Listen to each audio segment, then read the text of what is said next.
কুমিল্লা জেলার মুরাদনগর উপজেলার বাহেরচর গ্রামে পাশবিক নির্যাতনের শিকার ওই নারী এখনো বাড়ি ফেরেনি। এই রিপোর্ট লেখা পর্যন্ত তার ঘরে ফেরার খবর পাওয়া যায়নি। 2 জুলাই বুধবার দুপুরে তাদের বাড়িতে গিয়ে বসতঘর তালাবদ্ধ পাওয়া যায়। স্থানীয়রা জানান 30 জুন দুপুরে পুলিশের সহায়তায় সেই নারী তার বাবা, মা ও সন্তান সহ পার্শ্ববর্তী হোমনা উপজেলায় আত্মীয়ের বাড়িতে চলে গেছেন। তালা দেখিয়া আমি আইয়া বাড়ি গেলাম যা ইয়া আমরা নাই মানে দাদা আইবো না আইলে সারব না তাহলে সারবো একটু খুঁজলো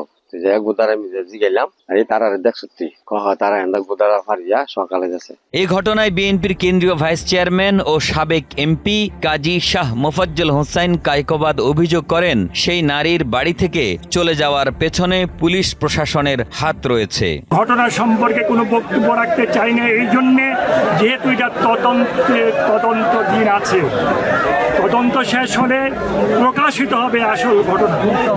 আপনারা দোয়া করবেন যাতে বিএনপির বিরুদ্ধে যারা ষড়যন্ত্র করতেছে তাদেরকে যেন আল্লাহ হেদায়েত নসিব করেন। মোনালিসা হেভি ফ্লো 15 পিস প্যাকেটের সাথে 8 পিসের একটি প্যাকেট একদম ফ্রি। আমি শুনেছি পুলিশ এসে নাকি তাদেরকে বাড়ি থেকে পাঠাই দিয়েছে জোর করে।